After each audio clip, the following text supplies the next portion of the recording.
I know. I haven't been very active on YouTube lately, and I apologize. I've just been really busy with work and also been slaving away on a brand new DVD that is just going to be released this coming Sunday, February 26th at around 10 p.m. Eastern Time.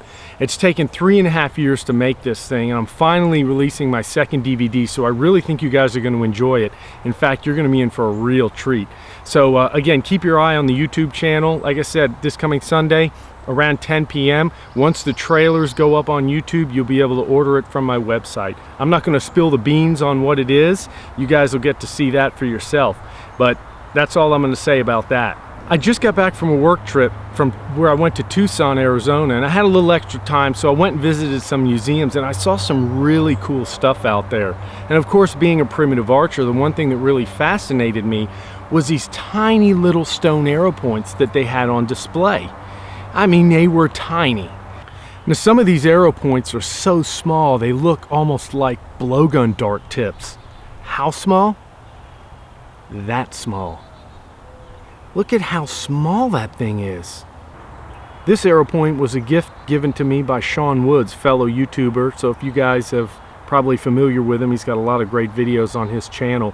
But he sent this little obsidian arrow point to me, and just look at how tiny the thing is.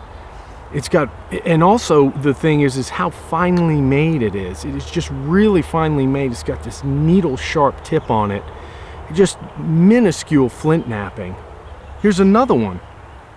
This one comes from Eastern Oregon, and it's made out of looks like dacite, a coarse grade of obsidian. Again, very small. Here's another one from North Georgia, here in my neck of the woods.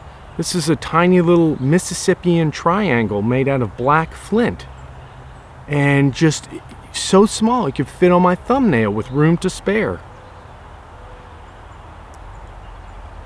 Here's another one from Eastern Oregon made out of obsidian, and this little arrow point actually has an impact fracture on the tip, showing that it was shot. Now, whenever I see those authentic examples, I'm just inspired to try to replicate them. So that's what we're going to do in this video. We're going to make some tiny stone arrow points that are used for taking down some very big game. These small flint flakes, which are usually thrown away by other knappers, is what we'll make our tiny stone arrow point from. So to start off, we're going to take this tiny little flake of Texas flint and turn it into an arrow point. It's essentially going to be the same thing that I do in my other flint knapping videos, just on a much smaller scale. Now, first things first, we want to edge this piece. I'm using this antler to just take the small flakes off. Light grinding, not very heavy. In and down pressure. And there's the flake. It traveled pretty far. You can see that was a good one. These things are just so tiny. And everything you're doing is it's almost microscopic. I almost need a microscope to see what I'm doing. And a lot of what I'm doing is actually by feel. I know how to set those edges up.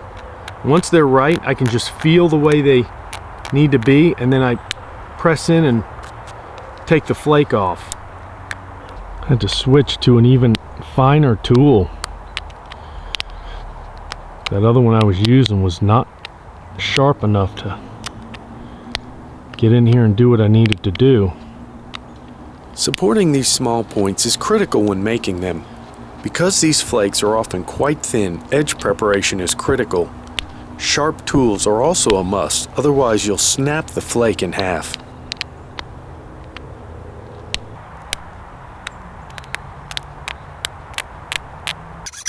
Antler tools wear down quickly, so keep your tools sharp and redress them as needed. These tiny stone points are a challenge to make, so go slowly, being sure each edge is carefully prepared before each flake removal to minimize the risk of breaking the point. Well, I've got the point pretty much shaped, and boy, it's a tiny one. But I'm going to go ahead and notch this thing, but I'm going to use a technique that I've never seen anybody do, although I've done it. And that is I'm going to use another flake of flint to actually notch this point. Now, I've seen some of those little points that are so finely notched that I really don't think that antler is practical for notching. And I think that you need something that's harder and stronger.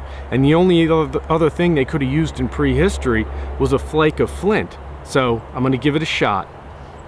I don't know how I'm going to film this thing. It's going to be really tight in here, but essentially it's just the same as notching. So I take a few little flakes off using the edge. I'm going to flip it over, make sure it's ground.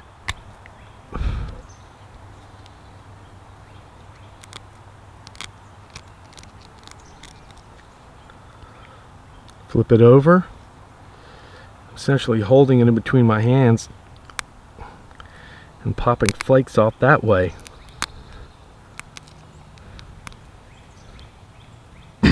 So I put this point on a leather covered flat piece of wood here because I'm having such difficulty gripping it.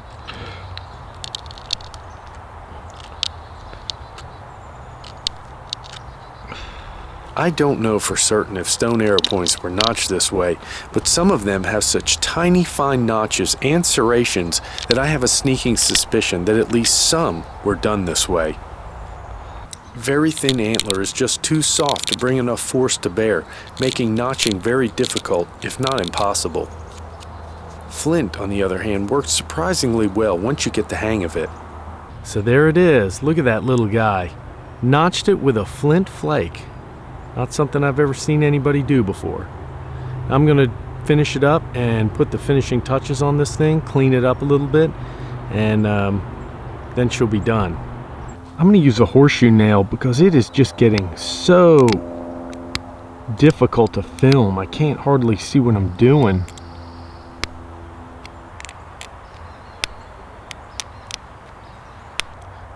So there it is. Boy, that's a wicked little point. Fine, thin, very, very sharp edges. I tell you, these things are highly effective on bringing down big game. Don't let their small size fool you. These things will cut a hell of a hole through a deer, and I've seen what they'll do. Oftentimes they'll cut a hole twice as wide as the point itself. And I think that's something the old guys were well aware of. And what's cool about these is you can take a very small piece of stone and just knock flakes off of it, and you have armament for over a dozen arrows. So it really can stretch your stone resources. So that's it. That's how you make a tiny flint arrowhead. Here's my finished point, surrounded by the artifacts I showed you earlier. It isn't until these tiny stone points are hafted that you begin to see that the Stone Age hunters were onto something by using these tiny points. Their small size minimizes the force needed to penetrate into vital organs, and this was critical for tribes that had to make bows from weak wood like willow or had only light and fragile reed for their arrows. To compensate for the limited momentum of their arrows, they shrunk the size of their points to concentrate that limited energy into the smallest surface area possible.